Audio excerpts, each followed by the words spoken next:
அன்பின் ஆண்டவரே, இந்த காலை பொழுதற்காக நாங்கள் நன்றியோடுமை போற்றுகிறோம். இந்த அருட்பணி ஞாயிற்காக நாங்கள் நன்றி கூறுகிறோம். இந்த காலையிலே நாங்கள் வாசி கேட்ட திருமறை பகுதியிலிருந்து அருட்பணி கடவுளின் வேதனையை பகிர்தல் என்ற தலைப்பின் கீழாக உடைய வார்த்தைகளை நாங்கள் கேட்க அமர்ந்திருக்கிறோம். தூய ஆவியானவர் தொடர்ந்து செயல்பட எங்களை பரிவிடமாக நாங்கள் அர்ப்பணித்து இயேசுவின் மூலம் கேட்கிறோம் நல்ல பிதாவே, ஆமென். கிறிஸ்துவுக்கு அன்பானவர்களே, இந்த காலை தினத்திலும் மீண்டுமாக 2-3 மாத இடைவெளிக்கு பின்பதாக உங்களை பார்க்க ஐக்கியப்பட ஆண்டுடைய வார்த்தைகளை பகிர்ந்து கொள்வதற்கு ஆண்டவர் தந்த வாய்ப்புக்காக ஆண்டவருக்கு நாங்கள் நன்றிகளை நாங்கள் உரித்தாக்கிக் கொள்கின்றோம்.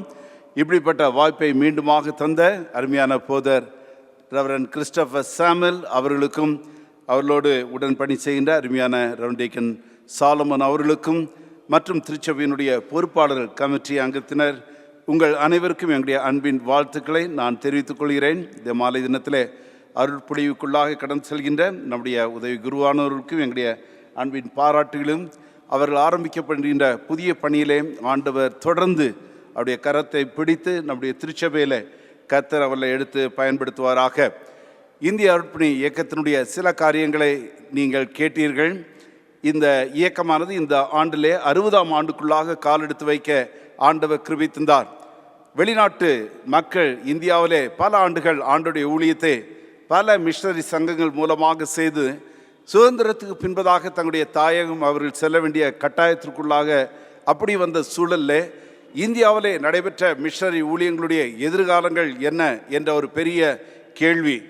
ஏனென்றால் 1947ஆம் ஆண்டுவில் ஐக்கியமாக எல்லா விதமான 4 முக்கியமான திருச்சபைகள் ஒன்றாக இணைந்து CSI என்ற ஒரு ஃபார்மேஷனை உருவாக்கி இந்த 4 பாரம்பரியத்திலிருந்து வந்தது நிமித்தமாக பல காரியங்களை அவர்கள் ஒன்றாக கூட்டு முயற்சியில் குறிப்பாக ஆட்கள் குறைவு, பண தேவைகள் குறைவு, அப்படிப்பட்ட காலகட்டத்திற்குள்ளாக இருக்கும் பொழுது வட இந்தியாவிலே அநேக இடங்களில் ஊழியர்களுடைய பற்றாக்குறை, அப்பொழுது பல இடங்களில் ஊழியங்கள் தடை சென்று கொண்டிருந்த நாட்களிலே ஆண்டவர் விடுமுறை வேதாகம் பள்ளி என்ற அந்த ஊழியத்தை 1952ஆம் ஆண்டிலே இந்தியாவிலே ஆரம்பிக்க ஆண்டவர் கிருபை தந்தார்.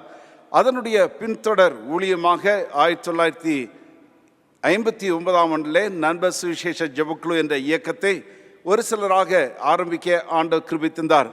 அந்த ஊழியங்கள் வருகின்ற வளர்ச்சியிலே பி சாமுவேல் என்கின்ற அருமையான தேவ மனிதன், அவர்களோடு சில வாலிபர்கள் round doctor Theodore Williams, round doctor Sam Kamalesan, round Frederick கொக்காவி போன்ற நண்பர்களாக இணைந்து இந்த பணிகளை செய்ய ஆண்டவர் கிருபை தந்தார். அதன் பின்பதாக 1995ஆம் ஆண்டிலே இந்திய அருட்பணி இயக்கம் இந்தியன் எவாஞ்சலிக்கல் மிஷனை கலாநிதி தியோடோ வில்லியம்ஸ் ஐயா அவர்கள் ஆரம்பிக்க கர்த்தர் கிருபை தந்தார். என்னுடைய தரிசனம் என்னவென்றால், சபைகள் இல்லாத இடங்களிலே சபைகளுடைய துணையோடு சென்று ஆண்டோடைய ஊழியத்தை செய்ய வேண்டும் என்ற பாரத்தை ஆண்டவர் தந்திருக்கிறார். பின்பதாக என்றல்ல, சபைகளாக இணைந்து நாம் ஆண்டோடைய பணியை கட்டாயமாக செய்ய வேண்டும். ஏனென்றால் இந்த அருட்பணி ஞாயிறில் மிஷன் சண்டே என்று நாம் சொல்லும் பொழுது அருட்பணி ஆண்டுடைய அருளை மக்களுக்கு நாம் கூறுகின்ற பணி. ஆண்டுடைய அருள் செல்கின்ற நேரத்தில் ஆண்டுடைய ராஜ்யம், அவருடைய அரசு அந்த இடத்துல அவருடைய ஆளுகை ஸ்தாபிக்கப்பட ஆண்டவர் கிருபை தருகிறார். எனவே தான் இந்த ஊழியத்தை செய்ய ஆண்டவர் இன்றைக்கு 940க்கும் மேற்பட்ட ஊழியர்களை கொண்டு கர்த்தர் அவருடைய திருவிழத்தை நடத்துகிறார். ஒருவேளை இந்த ஊழியர்கள் எங்கிருந்து வருகின்றார்கள்? சபைகளிலிருந்து வருகின்றார்கள். எங்கிருந்து ஆதரவு வருகிறது? சபைகளிலிருந்து வருகிறது. அதற்காக ஆண்டவருக்கு நன்றி. கடந்த மே மாதம் 4ஆம் தேதியிலே 17 பேர் தங்களுடைய பயிற்சிகளை எங்களுடைய இயக்கத்திலே பயிற்சிகளை முடித்து 10 பணிக்களங்களுக்கு செல்ல ஆண்டவர் கிருபை தந்தார்.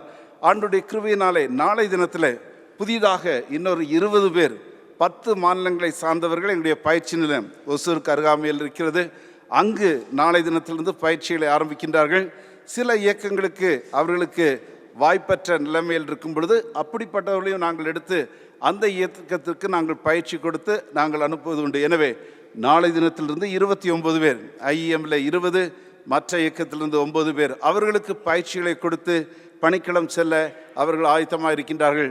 இந்த ஆண்டில் நாங்கள் ஆரம்பத்தில் எடுத்துக்கொண்ட ஒரு பிரயாசம், ஆண்டவரை அறியாத மக்கள், ஒருவேளை எதிர்ப்புகள் பலவிதமான சவால்கள் இருந்தாலும் என் சபையை கட்டுவேன் என்று சொன்ன அன்பின் ஆண்டவர் அவருடைய சபையை கட்டி கொண்டிருக்கின்றார். 29 இடங்களிலே ஊழியங்களை ஆரம்பிப்பதற்கான சாத்தியக்கூறுகளை கண்டறிந்தோம். ஆண்டுடைய கிருபையினாலே இந்த 7 மாதத்திற்குள்ளாக 9 புதிய இடங்களில் விசேஷமாக நம்முடைய கேசிடி இந்த பேராயத்தின் மூலமாக சிக்பலாப்பூர் அந்த பகுதியில் ஒரு பணிக்களத்தை நம்முடைய பங்காளித்துவத்தில் கேசிடி ஐஎம் இணைந்து செய்ய ஆண்டவர் கிருபை தந்திருக்கிறார். ஏனென்றால் நாம் இணைந்து சபைகள் இல்லாத இடங்களில் ஆண்டுடைய பணிகளை செய்யும்படியாக ஆண்டவர் அழைத்திருக்கிறார்.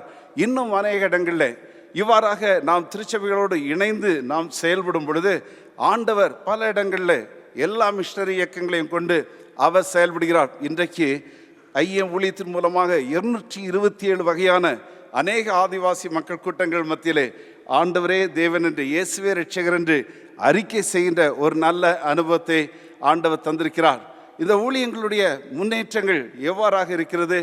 ஆண்டவருடைய கிருபையினாலே திருச்சபைகள் வளர்ந்து வரும் பொழுது அதனுடைய தேவைகள் உண்டு. அநேக மொழிகளில் திருமுறை கிடையாது. எனவே 59 மொழிகளில் திருமுறையை நாங்கள் மொழிபெயர்த்து வருகிறோம். ஆண்டவர் சித்தமானால் இந்த ஆண்டில் 2 மொழிகளில் பஞ்சார என்ற மொழியில் முழு வேதாகமத்தையும், அசாமி முசல்மானி என்ற மொழியிலே புதிய ஏற்பாட்டை நாங்கள் முடித்த ஆண்டு சித்தமானால் நவம்பர் மாதத்திலே அந்த மக்கள் கூட்டங்கள் மத்தியிலே கொடுக்க இருக்கின்றோம். அதே போல் பல விடுதிகள், தையர் பயிற்சி நிலங்கள் இவ்வாறாக செய்ய ஆண்டவர் கிருபை தந்திருக்கிறார். இதற்கெல்லாம் எங்கிருந்து நிதி வருகிறது? 3 வாரங்களுக்கு முன்பதாக கோவையிலே ஒரு சிஎஸ்ஐ திருச்சபைக்கு நான் சென்றிருந்தேன். அந்த திருச்சபையின் மூலமாக 5 பல இயக்கங்களை சார்ந்த ஊழியர்களை தாங்க வந்தார்கள். ஐஎம்லிருந்து ஒரு மிஷனரி அவர்கள் சத்தீஸ்கர் சென்றிருக்கின்றார்கள். அவர்களுக்கு அந்த ஊழியத்தை தாங்கும்படியாக வந்த அருமையான கூட்டத்தை பார்க்கும் பொழுது நான் மெய் சிலுத்து விட்டேன். என்னென்னு தெரியுமா?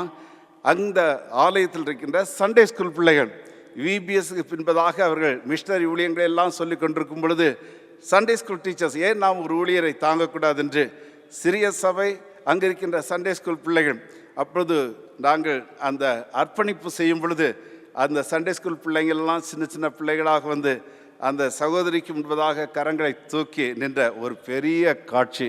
எவ்வளோ ஒரு நல்ல காரியம் அல்லவா? அடுத்த சந்ததிக்கு இந்த மிஷனரி தரிசனங்களை, அருட்பணியினுடைய தரிசனங்களை நாம் சொல்லும்படியாக அடைக்கப்பட்டிருக்கிறோம். ஒரு பக்கத்திலே பணம், அதற்கு மேலாக நம்முடைய பிள்ளைகள் ஆண்டுடைய வழியிலே நிற்கின்றார்கள் என்பதை காட்டிலும் எந்த விதமான சந்தோஷமும் சொத்தும் இல்லை. அன்பானவர்களே, there is no greater joy than to see that our children are walking in the truth. எனவே நம்முடைய பிள்ளைகளே, நம்முடைய சந்ததி மட்டுமல்ல, அடுத்த சந்ததிகளும் ஒரு பெரிய மாதிரியாக இருந்தது. இதனாலே நீங்கள் கேட்டது போல ஐஎம்ல எங்களுடைய தலைமையகம் லாங்ஃபோர்ட் ரோட் சென்ட் ஜோசப்ஸ் யூனிவர்சிட்டிக்கு அடுத்ததாக இருக்கிறது. நீங்கள் பார்த்தது போல் 2 கட்டிடம் இருந்தது. ஒரு கட்டிடம் 98 ஆண்டுகள் நிறைவு பெற்று இந்த ஆண்டில் இது 100 ஆண்டுக்குள்ளாக நுழைகிறது. எனவே கட்டாயமாக 2 கட்டிடத்தையும் நாங்கள் இடிக்க வேண்டிய ஒரு சூழலுக்குள்ளாகி இப்பொழுது ஆண்டுடைய கிருபையினாலே அது எல்லா ஸ்ட்ரக்சர் முடித்து அடுத்த நிலைமைக்கு வர ஆண்டவர் கிருபை தந்திருக்கிறார். ஆண்டு சித்தமானால் இந்த ஆண்டின் இறுதியில் ஐஎம்முடைய எல்லா மிஷனரிகளும் நம்முடைய நகருக்கு வருகின்றார்கள். அநேக ஊழியத்தை தாங்கின்றவர்கள் வருகின்றார்கள். எனவே அன்றைக்கு ஆண்டு சித்தமானால் தேதி சற்று மாற்றிவிட்டோம். ஏனென்றால் இந்த நிகழ்வுகள் எல்லாம் சென்ட் ஜோசப் யூனிவர்சிட்டியில் வைத்து நடக்கின்றது. ஆண்டு சித்தமானால் 29ஆம் தேதி டிசம்பர் மாதத்திலே இந்த கட்டிடத்தை நாங்கள் கட்டி அதை அர்ப்பணம் செய்ய இருக்கின்றோம். தேவைகள் அதிகம் உண்டு. ஒருவேளை இந்த நாளில் இந்த தரிசனத்தை உங்கள் முன்பதாக வைக்கின்றோம். ஏனென்றால் இந்த பணிகள் நன்றாக நடைபெறுவதற்கு கர்த்தர் தொடர்ந்து உங்களுடைய மனதில் ஏவுகின்ற விதமாக, ஏனென்றால் இந்த ஊழியங்கள் படர்ந்து செல்வதற்கு ஆண்டவர் இந்த இடத்தை பயன்படுத்த வேண்டும். ஒரு ஸ்கொயர் ஃபீட் ஒருவேளை கொடுக்க வேண்டும் என்றால் 3000 ரூபாய் தேவைப்படுகிறது. இவ்வாறாக ஒருவேளை இந்த நாளில் கொடுங்கள், பின்பதாகவும் நீங்கள் கொடுங்கள். இது ஆண்டவருடைய ஊழியம் கட்டாயமாக நடத்துவார். என்னுடைய போர்டில் கேட்டாங்க, ஒருவேளை தேவைகள் இல்லாவிட்டால் பேங்க்கில் போய் நம்ம லோன் எடுப்போமா? It's unwritten policy in IM that will not borrow or take loan. ஏனென்றால் விசுவாசத்தினால இந்நாள் வரையிலும் ஆண்டவர் வழி நடத்தினார், நடத்துவார் என்ற நிச்சயம் உண்டு. இது ஆண்டவருடைய ஊழியம். அவருடைய பாரத்த கருத்திற்குள்ளாக இந்த பணிகளை செய்கிறோம். எனவே ஜெபியுங்கள், ஆதரவு தரும்படியாய் அன்போடு கேட்டுக்கொள்கிறேன். இந்த நாளிலே விசேஷமாக மிஷன்ஸ் ஷேரிங் காட்ஸ் பெயின் என்ற தலைப்பின் கீழாக அருட்பணி, கடவுளின் வேதனையை பகிர்தல் என்ற தலைப்பின் கீழாக நாம் ஆண்டுடைய வார்த்தைகளை கேட்க அமர்ந்திருக்கின்றோம். ஒருவேளை நம்முடைய விசுவாச பிரமாணத்தை நாம் ஒவ்வொரு நாளும் நாம் அறிக்கை செய்கின்ற நேரத்தில் அடிக்கடி நாம் சொல்கின்ற ஒரு பதம் என்னவென்றால், நாம் ஒரே பரிசுத்த பொதுவான அப்போஸ்தல திருச்சபையை நான் விசுவாசிக்கிறேன். We believe in one holy catholic apostolic church என்று நாம் எப்பொழுதும் நாம் சொல்வதுண்டு. இதில் கடைசியாக அப்போஸ்தல என்று நாம் சொல்லும் பொழுது இது ஒரு அனுப்பப்பட்ட ஒரு நிலைமைக்குள்ளாக இதிலிருந்து தான், இந்த லாட்டின் வேர்டிலிருந்து தான் நமக்கு வருகின்ற ஒரு வார்த்தை மிஷன் என்கின்ற இந்த வார்த்தை அப்போஸ்தலஸ். இது அனுப்பப்பட்டவர்கள், அழைக்கப்பட்டவர்கள் யார்? திருச்சபையினுடைய அங்கங்கள். The called out community is the church and the church is known as the sending agent. எனவே ஆண்டவரால் அழைக்கப்பட்ட மக்களாகிய நாம், ஆண்டவர் நம்மை அனுப்புகின்ற பணியையும் கொடுத்திருக்கின்றார். உயிர்த்தெழுந்த அன்பின் ஆண்டவர் அவர் பரமேறுவதற்கு முன்பதாக சகல சிருஷ்டிகளுக்கு நீங்கள் நற்செய்தி சொல்லுங்கள் என்று சொல்லி இந்த உன்னதமான கடமையை திருச்சபைக்கு முன்பதாக வைத்திருக்கிறார். எனவே திருச்சபையினுடைய உன்னதமான பொறுப்பு என்ன தெரியுமா? இந்த நற்செய்தியை நாம் எடுத்து செல்ல வேண்டும். பரிசுத்த ஆவி உங்களிடத்தில் வரும் பொழுது நீங்கள் பலனடைந்து எனக்கு நீங்கள் சான்றுகளாக எருசலேம், யூதேயா, சமாரியா என்றெல்லாம் இருக்கிறதல்லவா. எனவே தான் ஆரம்ப நாட்களில் இந்திய தேசத்திலே வந்த பல மிஷனரி ஸ்தாபனங்கள், சிஎம்எஸ் ஆக இருக்கட்டும், எஸ்பிஜி ஆக இருக்கட்டும், இங்கு வந்த அநேக வெஸ்லியன் மெதடிஸ்ட் திருச்சபையாக இருக்கட்டும், இல்லாவிட்டால் எல்எம்எஸ் போன்ற பல சபைகள், மேனனைட், பிரெஸ்பிட்டேரியன், பாப்டிஸ்ட் போன்ற எல்லா சபைகளும் அவர்கள் வெளிநாடுகளிலிருந்து நம்முடைய தேசத்திற்கு வந்தார்கள். காரணம் என்ன தெரியுமா? இது ஆண்டவர் திருச்சபைக்கு கொடுத்த இந்த உக்ரானத்துவம், பொறுப்புண்மையை நாம் கட்டாயமாக செய்ய வேண்டும். ஒருவேளை சென்ட் மார்க்ஸிலிருந்து ட்ரினிட்டி வரைக்கும் ஒரு காலத்தில் சொல்லுவாங்க இதெல்லாம் திருச்சபைக்குள்ளான இடங்கள் என்று. எவ்வாறாக இது நம்முடைய கரங்களிலே வந்தது? ஆங்கிலேயர் மூலமாக அல்ல, சபைகள் நம்மை நேசித்தார்கள், இந்தியாவை நேசித்தார்கள். எனவே அனுப்பப்பட்டது. திருச்சபையானது அழைக்கப்பட்ட மக்கள் அனுப்புகின்ற அந்த சீஷத்தை எல்லா பகுதியிலும் நாம் செய்ய வேண்டும் என்று, அனைவரும் சீஷராக்க வேண்டும் என்று ஆண்டவர் அந்த கட்டளையை நிறைவேற்ற ஆண்டவர் கிருபை தந்திருக்கிறார். அன்பானவர்களே, இந்த நாளிலே கொடுக்கப்பட்ட தலைப்பு என்னவென்றால், கடவுளினுடைய வேதனையை நாம் பகிர்ந்து கொள்ளும்படியாக விசேஷமாக வயநாடு பகுதியிலே இன்றைக்கு இயற்கையினுடைய சூழல் நிமித்தமாக ஆயிரக்கணக்கான மக்கள் தங்களுடைய குடும்பத்தின் மக்களை இழந்து, இல்லங்களை இழந்து தவிர்த்து கொண்டிருக்கின்ற நேரத்தில் ஒருவேளை திருச்சபைக்கு ஒரு பெரிய உக்ரானத்துவம் கடமை உண்டு. இந்த காலை தினத்திலே வாசிக்க கேட்ட பகுதியிலிருந்து அருட்பணியினுடைய காரியங்களினுடைய கண்ணோட்டத்தில் 3 காரியங்களை உங்கள் முன்பதாக நான் சொல்லி கடந்து செல்லும்படியாக விரும்புகிறேன். முதலாவதாக அப்போஸ்தல நடபடிகள் 9ஆம் அதிகாரத்தில் எப்பொழுது சவுல் தன்னுடைய வாழ்க்கையில் உயிர்த்தெழுந்த இயேசுவை சந்திப்பதை நாம் பார்க்கின்றோம். அப்பொழுது அவருடைய வாழ்க்கையில் இப்பொழுது பார்வையற்ற நிலைமை, அந்த சூழலில் அவருடைய வாழ்க்கையில் அருட்பணியினுடைய ஒரு காரியம் என்ன என்று நாம் பார்க்கும் பொழுது, இப்பொழுது மிகவும் அதிகமான ஆற்றலை படித்த இவன் எல்லாவற்றையும் இழந்து இருக்கின்ற ஒரு சூழல். எருசலேமை நோக்கி அவன் சென்று எருசலேமிலிருந்து கடந்து சென்று கிறிஸ்தவர்களை துன்படுத்தி அவர்களை சிறைச்சாலைக்குள்ளாக, உபத்திரவத்திற்குள்ளாக ஆளாக்க வேண்டிய இவன் இப்பொழுது பெரிய ஆற்றலோடு சென்றவன் ஆற்றல் இழந்து நிற்கின்றான். முதலாவதாக இந்த அருட்பணி செய்கின்ற ஒரு காரியம் என்னவென்றால், ஆற்றல் படுத்தும் ஒரு ஊழியம். It empowers people. எனவே இங்கு நாம் பார்க்கின்ற ஒரு காரியம் என்னவென்றால், இப்பொழுது 9ஆம் அதிகாரம் 12 வசனங்களில் அனனியாவுக்கு ஒரு பெரிய பொறுப்பை கொடுக்கின்றார். ஆண்டவர் கொடுக்கும் பொழுது அவருக்குள்ளாக ஒரு பெரிய போராட்டம். என்ன போராட்டம்? இவரை குறித்து நான் அறிவேன். 13ஆம் வசனத்தில், ஆண்டவரே, இந்த மனுஷன் எருசலேமில் உள்ள உம்முடைய பரிசுத்தவான்களுக்கு எத்தனையோ பொல்லாப்புகளை செய்தான் என்று அவனை குறித்து நான் கேள்விப்பட்டிருக்கிறேன் என்று கடந்த காலத்தினுடைய பல காரியங்கள். அநேக நேரங்களில் நம்முடைய வாழ்க்கையில் ஆண்டவருடைய அருட்பணியில் ஈடுபடுவதற்கு கடந்த காலத்திலே நம்முடைய வாழ்க்கையில் நடைபெற்ற, ஒருவேளை நாம் எதிர்பார்க்காமல் நடந்த சில காரியங்கள் ஆண்டவருடைய திருவுள்ளத்தை நம்முடைய வாழ்க்கையில் நடத்துவதற்கு தடையாக இருக்கிறது. சில சபைகளுக்கு செல்லும் பொழுது ஓடி ஆடி சென்றிருந்தவர்கள் சில நேரங்களில் தயக்கப்பட்டு, இல்லாவிட்டால் ஊழியத்திலிருந்து முழுதுமாக உதாசீனம் செய்திருக்கின்றார்கள். என்ன தெரியுமா? கடந்த காலத்தினுடைய சில காரியங்கள். பல இடங்களுக்கு செல்லும்போது எலெக்ஷன் எல்லாம் முடிந்த பின்பதாக பல நிலைமைகளில் தாக்கப்பட்ட அநேக மக்கள் ஆண்டவர் கொடுத்துள்ள தாளந்து திறமைகள் எல்லாவற்றையும் மங்க வைத்து உதாசீனம் செய்திருக்கின்றார்கள். அப்படிப்பட்ட ஒரு நிலைமை தான் இந்த நேரத்திலே நாம் பார்க்கிறோம். அனனியா கடந்த காலத்தினுடைய காரியங்கள்.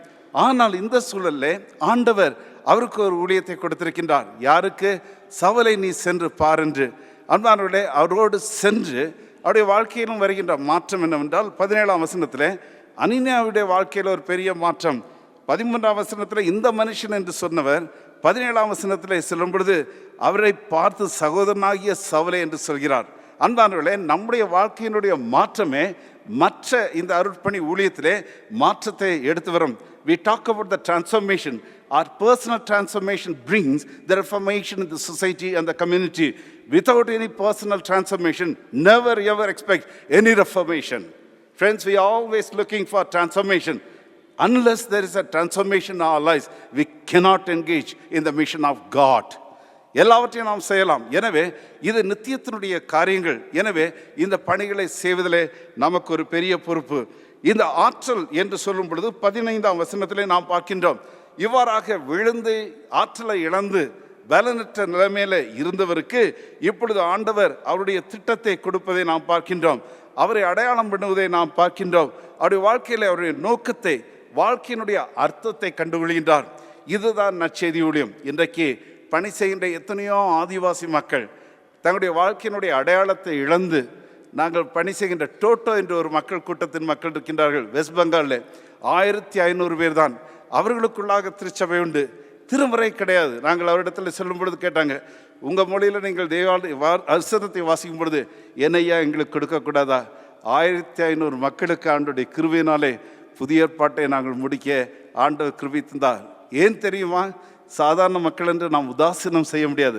அவர்களும் ஆண்டுடைய வார்த்தையுடைய உள்ளத்திலே கேட்க வேண்டும். எனவே ஆற்றல் படுத்துகின்ற அன்பின் ஆண்டவர் நம்முடைய வாழ்க்கையினுடைய மாற்றங்கள் மற்றவருடைய வாழ்க்கையிலே மாற்றத்தை கொடுத்து, ஆற்றலை கொடுத்து, அதன் மூலமாக அவருடைய வாழ்க்கையினுடைய அடையாளத்தையும் அர்த்தத்தையும் ஆண்டுடைய நோக்கத்தையும் பெறுகின்றார்கள். இதுதான் அருட்பணி ஊழியம். ஏதோ அவர்களை மதம் மாற்றி ஆலயத்தில் எடுத்து வந்து அவர்களுக்கு பேரெல்லாம் மாற்றுவது அதல்ல. வாழ்க்கையினுடைய மாற்றத்தின் மூலமாக புது அடையாளத்தை கண்டுகொள்கின்ற ஒரு அனுபவம். எனவே முதலாவதாக அருட்பணி வேதனையின் சூழல்லே நமக்கு ஆற்றலை தருகிறது. இரண்டாவதாக லூக்கா எழுதின நற்செய்தியினுள்ளே நாம் பார்க்கும் பொழுது இது நம்முடைய வாழ்க்கையிலே ஆளுகையை தருகிறது. It gives a new life. இல்லாவிட்டால் it gives a kind of a new ruling in our lives. Winners என்று நாம் சொல்லும் பொழுது நம்முடைய வாழ்க்கையில் ஆண்டருடைய ஆளுகையை நாம் பார்க்கிறோம். the rule of God, the reign of God. இதுதான் ஆண்டருடைய ஆளுகை.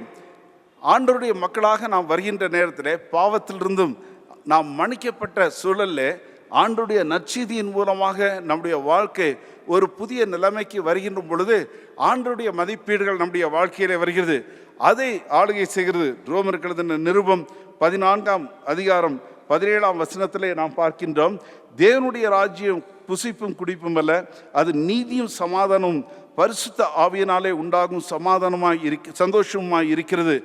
இந்த 10ஆம் அதிகாரத்திலே நாம் பார்க்கும் பொழுது 70 பேரை ஆண்டவர் அனுப்புகின்றார். அப்பொழுது அவர்கள் செல்லும் பொழுது ஆண்டவர் சொல்கின்ற வார்த்தைகள் எல்லாம் பாருங்கள். 5ஆம் வசனத்தில் சமாதானத்துக்காக நீங்கள் செல்லுங்கள், சமாதான மக்களை கண்டு கொள்ளுங்கள். அடுத்ததாக 7வது வசனத்தில் அவர்களோடு நீங்கள் தங்குங்கள். எங்களுடைய ஊழியத்தில் ஒரு முக்கியமான காரியம் என்னவென்றால் பணிக்களத்திற்கு ஊழியர்கள் சென்று 6 மாதத்திற்குள்ளாக அந்த மக்களுடைய மொழியை நாம் கற்றுக்கொள்ள வேண்டும். எனவே அந்த ஒரு வருஷத்துக்குள்ளாக அந்த மொழிகளை மக்கள் படித்து அதே கலாச்சாரத்திலே அவர்களோடு உறவாடுகின்ற நிலைமைக்குள்ளாக கடந்து செல்கின்றார்கள். அதன் பின்பதாக தான் அவருடைய ஊழியத்தை நாங்கள் கன்ஃபார்ம் செய்வதுண்டு. எனவே அவர்களோடு ஒரு சமத்துவமான நிலைமையிலே, ஏன் இந்த சமமான நிலைமைக்கு மற்றவர்களால் முடியாது, நாம் செல்கிறோம். ஏன் தெரியுமா? நாம் அனைவரும் ஆண்டோடைய சாயலாக படைக்கப்பட்டு மற்றவர்களையும் சம நிலைமையிலே பார்க்கும்படியாக. எனவே தான் 9ஆம் 12ஆம் வசனங்களிலே நாம் பார்க்கும் பொழுது 9ஆம் வசனத்தில் பிணியாடுகளுக்கு புதுவாழ்வை கொடுத்து தேவராஜ்யம் உங்களுக்கு சமீபமாக இருக்கிறது என்று சொல்லி, அடுத்ததாக 11ஆம் வசனத்திலும் தேவனுடைய ராஜ்யம் உங்களுக்கு சமீபமாய் வந்திருக்கிறது. அப்படி என்றால் ஆண்டுடைய ஆளுகையை குறித்து நாம் பேசும்படியாக அழைக்கப்படுகிறோம்.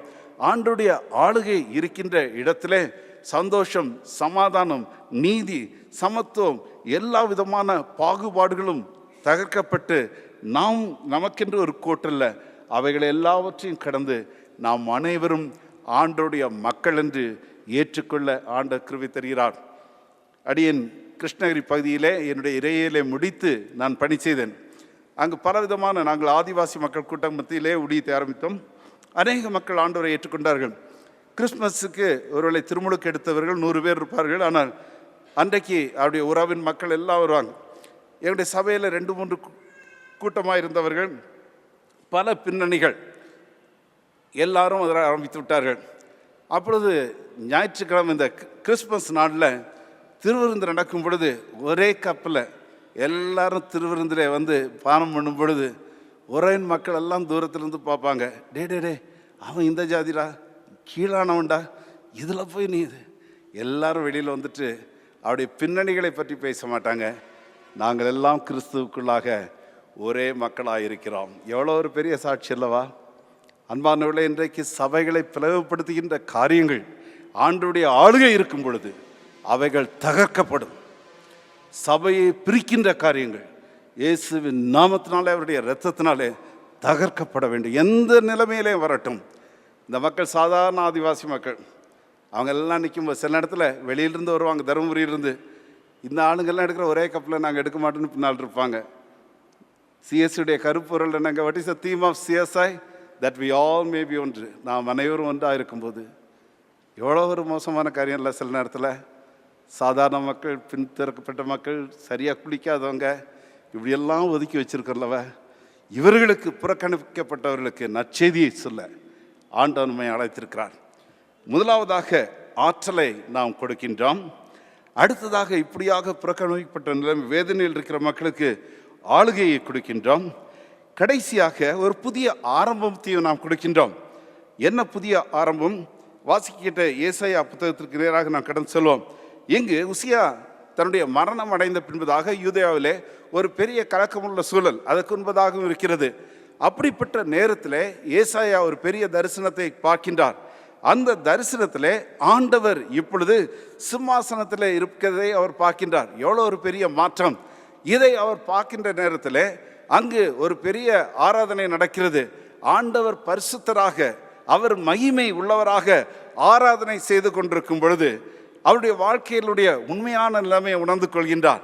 அந்த உண்மையை அவர் உணர்ந்து கொள்கின்ற அந்த சூழலில் இப்பொழுது அவர் தன்னுடைய வாழ்க்கையை என்னுடைய அறிக்கை செய்கிறார். 5ஆம் வசனத்தில், ஐயோ அதமானே, நான் அசுத்த உள்ள மனிதன் என்றெல்லாம் சொல்லி நான் இப்படிப்பட்ட பாவிகளுக்குள்ளாக நான் வாசம் செய்கிறேன் என்று சொல்லி குற்ற உணர்வோடு அவர் நின்றவராக அல்ல, அதே நேரத்தில் ஆண்டுடைய சத்தத்தை கேட்கின்றார். என்ன சத்தம்?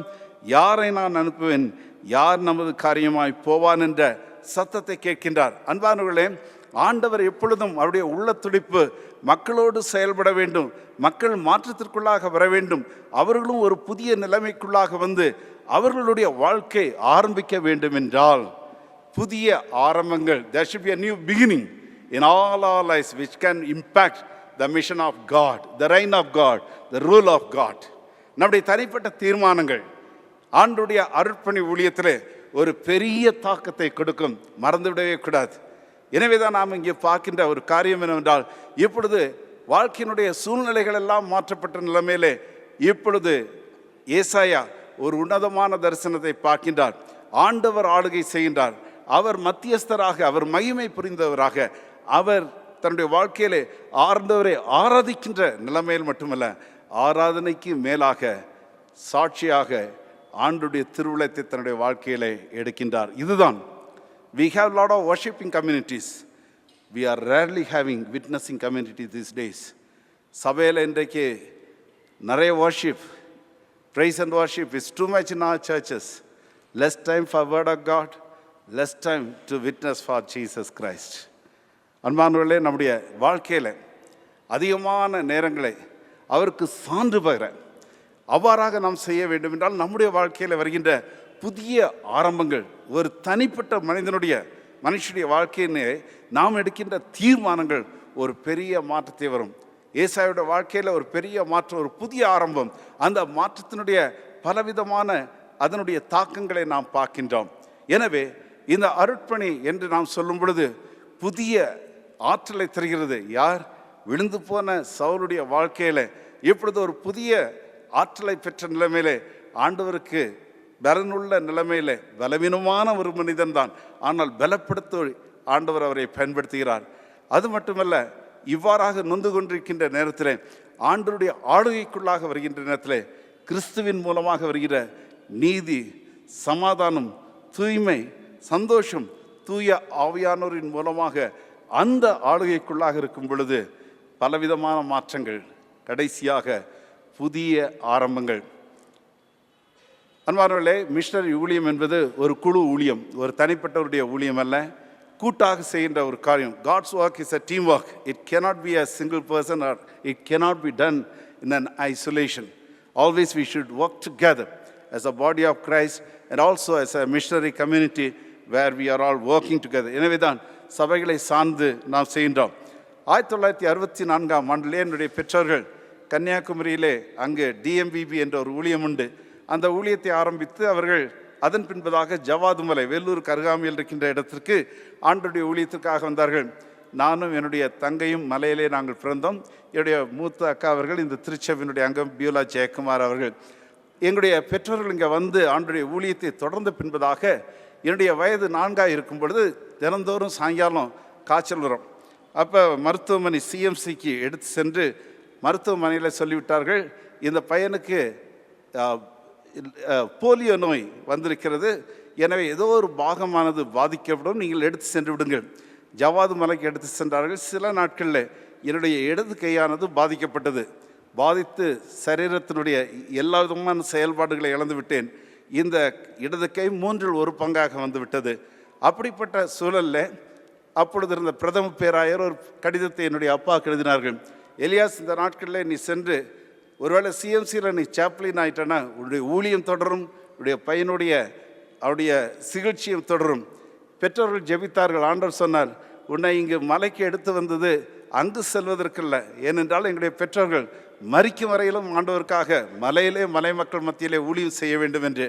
அப்படி இருக்கும் பொழுது ஜெபிக்கும் பொழுது ஆண்டவர் இவ்வாறாக சொன்னார், வாக்கு தத்தத்தை கொடுத்தார்.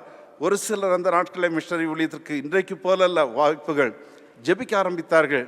அப்பொழுது பேராயருக்கு எழுதினார்கள், ஐயா, ஆண்டவர் எங்களை தடை செய்கின்றார், வாய்ப்புக்கு நன்றி, ஆனால் ஆண்டவர் எங்களை தடை செய்கிறார். நாட்கள் ஓடிந்தன, கிராமங்களுக்கு செல்ல முடியாது. ஏனென்றால் ஒரு நாள் என்னுடைய அப்பா ஏசு ஜீவிக்கிறார் என்று சொல்லும்போது மலையில் உள்ள தலைவன் சொன்னேன், என்ன சார் நீ சொல்கிற வாத்தியார, உன் பையன் வந்துட்டு நல்லா இருந்தவன் செத்த கையாயிருச்சு, உன் கடவுள் உயிர் உள்ளவர்னா ஏன் உன் பையனுக்கு கை கொடுக்கக்கூடாது? நல்ல கேள்வி தானேங்க. அதனால் கிராமங்களுக்கு போக முடியாது. அப்படி இருக்கும் பொழுது நாட்கள் உருண்டன, சவால்கள். ஆனால் வாழ்க்கையில் ஒரு சமாதானத்தை ஆண்டவர் சூழ்நிலையை அவர் கட்டுக்குள்ளாக வைத்தார்.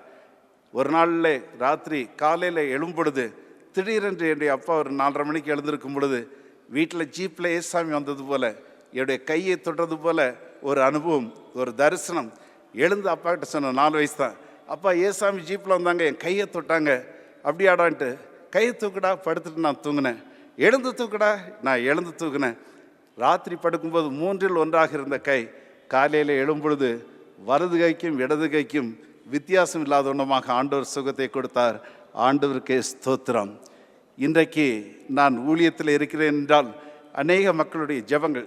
எனவே தான் சொன்ன, மிஷனரி ஊழியத்திற்கு நீங்கள் எடுக்கின்ற ஜெபம் கட்டாயமாக பலன் கொடுக்கும் என்பதிலே சந்தேகமில்லை. அது எந்த இயக்கமாக இருந்தாலும் கட்டாயமாக நாம் குடும்ப ஜெபங்களிலே சபைகளிலே நாம் ஜெபிக்க வேண்டும். சரி, அதன் பின்பதாக நான் திருப்பத்தூர்லெல்லாம் படித்து என்னுடைய வாழ்க்கையில் ஊழியத்துக்கு வர வேண்டும் என்று அர்ப்பணிப்பு இருந்தது. ஆனால் அதை எல்லாற்றும் மறந்து விட்டேன்.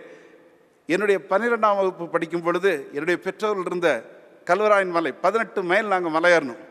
அப்போ போகும்போது பஸ் எல்லாம் கிடையாது, வழியில் விழுந்து எடுத்து நான் போகிறேன். அப்போ விழுந்து நடுவில் ஒரு நாள் எங்கள் அப்பா அம்மாலாம் ஏதோ தப்பு பண்ணிட்டாங்க, அதனால தான் நாங்கள்லாம் கஷ்டப்படுறோம். அதனால் இனியாவது எங்கள் அப்பா அம்மா வந்து மலை அடிவாரத்தில் எடுத்துகிட்டு வந்துவிடும் என்று ஒரு கங்கணத்தோடு நான் செல்கிறேன். சென்று ராத்திரி ரொம்ப லேட்டாக போய் சேர்ந்தேன். அடுத்த நாள் கிறிஸ்மஸ் நாள் ஒரு மதிய நேரத்தில் அப்பா என்னை கூப்பிட்டு வந்துட்டு, டேய் வாடா, நாங்கள் கிறிஸ்மஸ்க்கு செல்கிறோம், அங்கே உன்னுடைய சாட்சி சொல்லு. சிறு வயதிலிருந்து அக்காடின் வாசிப்போம், அக்காடின் எடுத்து பாட்டெல்லாம் பாடி என்னுடைய சாட்சியெல்லாம் சொன்னேன். ஏசாமி எனக்கு சுகத்தை கொடுத்தார் என்றெல்லாம் என்னுடைய சாட்சிக்கு பின்பதாக உட்காந்துட்டு, எப்படா என்னுடைய அப்பா கிட்ட மலையிலிருந்து இறங்கி ஒரு தாழ்வான இடத்துக்கு சென்று என்னுடைய பெற்றோர்களோடு நாங்கள் விடுமுறைக்கு வரும் பொழுது நாங்கள் அவர்களோடு மகிழ்ச்சியோடு இருக்கலாம் என்று சிந்தித்து கொண்டிருக்கும் பொழுது மலையில் உள்ள மக்களெல்லாம் சாட்சி சொல்கிறாங்க. இவர் இந்த பெரியவாதியார் அப்பாவுக்கு தான் ஃபஸ்ட்டு அவங்க டீச்சர், அப்புறம் பெரியவாதியார்வாங்க. இந்த பெரியவாதியார் வந்த பின்னால் தான் நாங்கள் வந்துட்டு ஏசாமி ஏற்றுக்கொண்டோம். அவர் ஜெபம் பண்ணதுனால சுகம் கிடச்சிச்சு. அவர் வந்ததுனால எங்களுடைய பிள்ளைகளெல்லாம் சாராயம் குடித்தவங்கெல்லாம் இப்போ நின்றுட்டாங்க. எல்லாத்தையும் கேட்டுக்கொண்டிருக்கும் பொழுது ஆண்டவருடைய உள்ளத்தில் பேசினார். என்ன தெரியுமா ராஜா, நேற்றைக்கு சொன்ன உங்கள் பெற்றோர்களெல்லாம் தப்பு பண்ணதுனால நீங்கள்லாம் இவ்வளோ கஷ்டப்படுறீங்க. ஒருவேளை உங்களுடைய பெற்றோர்கள் இந்த இடத்துல வராவிட்டால் இந்த சாட்சிகளை உன்னால் கேட்க முடியுமா? அவ்வாறாக ஆண்டவர் என்னோடு பேசி கொண்டிருக்கும் பொழுது, ஆதிவாசி மக்களுடைய சாட்சிகளை கேட்டு ஆண்டவர் என்னோடு பேசி கொண்டிருக்கும் பொழுது, சிறு வயதில் என்னுடைய கரத்தை தொட்டார் அல்லவா, அதை ஞாபகப்படுத்தினார். ஆதிவாசி மக்களுடைய சாட்சிகளை கேட்டுக்கொண்டிருக்கும் பொழுது, ஆண்டவரே இதோ அடியேன், என்னை அனுப்பும் என்று என் வாழ்க்கையை கொடுத்தேன். அன்பான தெய்வ மக்களே, என்னுடைய வாழ்க்கையில் ஏதோ பெரிய மலையாளத்தில் சொல்லுவாங்க அடிபொலி மெசேஜ்னுவாங்க, அதெல்லாம் கிடையாது. ஒரு ஆதிவாசி மக்களுடைய சாட்சிகள்னாலே என் வாழ்க்கையை கொடுத்து இதோ அடியேன் இப்படி திருவிழத்தை நான் செய்கிறேன். அன்பான தெய்வ மக்களே, என்னுடைய வாழ்க்கையில் ஆண்டவர் எவ்வளோ நன்மைகளை செய்திருக்கிறார் அல்லவா, எவ்வளோ ஆசீர்வாதங்களை தந்திருக்கிறார் அல்லவா. அவருக்கு செய்ய வேண்டிய நன்றிக்கடன் நம்முடைய வாழ்க்கையினுடைய இறுதி மூச்சு வரையிலும் எவ்வளோ உள்ளதல்லவா. இன்றைக்கு ஒருவேளை நம்முடைய தேசத்திலே 10,000 பேருக்கு ஒருவர் தான் இன்றைக்கு கிறிஸ்தவர்கள், 37,000 பேருக்கு ஒரு ஊழியர் என்று வட இந்தியாவில் இருக்கின்ற அந்த சூழல்ல இந்திய திருச்சபைக்கு ஒரு பெரிய சவால் உண்டு அல்லவா. எத்தனையோ மொழிகளில் இன்னும் திருமுறை இல்லை அல்லவா. இந்த காலை தினத்தில் அர்ப்பணியின் ஆண்டவர் நம்மை அழைக்கிறார். அவருடைய கரத்திலே நாம் கொடுப்போமா, சொல்லுவோமா, ஆண்டவர் என்னுடைய வாழ்க்கையில் ஒருவேளை இன்றைக்கு சின்ன பிள்ளையாக இருந்த ஐடாஸ் கடர் 14 வயது தன்னுடைய வாழ்க்கையை கொடுத்து சிஎம்சி வந்தது. வயதுகள் ஆண்டுடைய சித்தத்தை செய்வதற்கு, தீர்மானத்தை எடுப்பதற்கு தடையில்லை. என்னுடைய அப்பா கடைசியில் 89 வயதில் கொல்லிமலையில் 58 ஆண்டு காலம் ஆண்டுடைய ஊழியத்தை நிறைவேற்றி மரித்தார்கள். எதற்கு சொல்கிறேன்னு தெரியுமா? அநேக நேரங்களில் 60 வயசானோன்னே எல்லாம் ரிட்டையர்ட் ஆகிட்டோன்னு நம்ம அமைதியாக இருக்கிறோம். கடைசி மூச்சு வரைக்கும் ஊழியங்கள் உண்டுங்க. அதனால் கர்த்தருடைய ஊழியத்தில், அருட்பணியில் சமயம் வாய்த்தாலும் வாய்க்காவிட்டாலும் ஈடுபட கர்த்தர் நமக்கு கிருபை தருவாராக. ஆமென். ஜெபம் செய்வோம். அன்பின் ஆண்டவரே, இந்த காலை நேரத்தில் எங்களோடு நீர் இடைப்பட்டீர், பேசினீர். உடைய வார்த்தைகளுக்காக நன்றியோடு உம்மை போற்றுகிறோம். எங்களுடைய வாழ்க்கையின் எல்லா நிலைமைகளிலும் உம்மை நாங்கள் பிடித்துக்கொள்ளோம். இதனாலே நாங்கள் கேட்டது போல வேதனைகளை நீர் எங்களோடு பகிர்ந்து கொள்கின்ற அன்பின் ஆண்டவர், எங்களை உடன் ஊழியர்களாக, பங்காளிகளாக நீர் அழைக்கிறீர். எனவே இந்த பங்காளித்தத்திலே நாங்கள் இணைந்து கொள்ள எங்களுக்கு கிருபை தரும்படியாகி இயேசுவின் மூலம் கேட்கிறோம் நல்ல பிதாவே.